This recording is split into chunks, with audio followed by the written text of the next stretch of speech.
Una fiaccolata per ricordare, o meglio per non dimenticare, Antonella Alfano, la giovane commessa agrigentina uccisa il 5 febbraio 2011 dal compagno, il carabiniere Salvatore Rotolo, condannato pochi giorni fa in primo grado dal Tribunale di Agrigento a 18 anni di reclusione. Una sentenza che sembra non fare giustizia, un delitto efferato che ha sconvolto l'opinione pubblica, lasciando uno squarcio nel cuore della famiglia, di quanti le volevano bene e nel cuore degli agrigentini. Per domenica in programma una fiaccolata, ecco qual è il messaggio che si vuole lanciare? Innanzitutto è quello di ricordare Antonella come essere umano, come donna e come mamma. In secondo luogo è quello di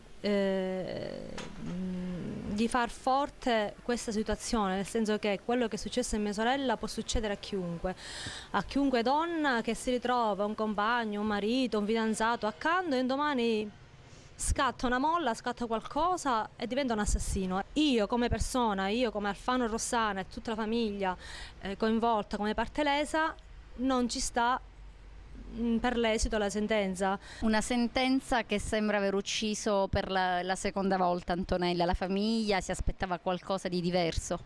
Diciamo che non una seconda volta ma una quarta volta, perché per 3 volte ci ha pensato l'assassino Salvatore Rotolo a uccidere mia sorella, per i modi che tutti sappiamo. Il quarto ci ha pensato lo Stato italiano. Io non do la colpa al giudice perché veramente ha svolto un lavoro precisino, è stato obiettivo fino alla fine. Bastava soltanto aggiungere una cosa, i futili motivi, perché non si può uccidere una persona per niente, e quello per noi era sicuramente ergastolo. Il caso di Melania Rea, se vogliamo, per certi versi è molto simile al caso di Antonella Alfano, eppure l'attenzione mediatica nazionale è ben diversa. Come si spiega questo fatto? Innanzitutto perché siamo ad Agrigento e non siamo fuori. Secondo perché a noi non interessava il processo mediatico, perché io mi sentivo tutelata.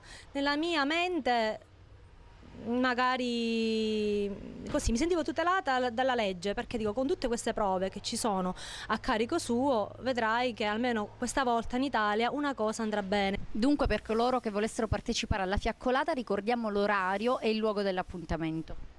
È alle 8 di sera, domenica 24 giugno, dal viale Lungomare Falcone Borsellino fino alla fine diciamo verso il Tropical. Ecco, io voglio fare un appello. So che domenica c'è la partita che gioca l'Italia. Prego, signori uomini, magari di essere un po' più sensibili del solito e unirsi a me, a noi e a tutte le donne in questa fioccolata, perché non è soltanto il caso di Antonella Alfano, ma è il caso di tutte le bimbe che un giorno saranno donne per avere un futuro migliore.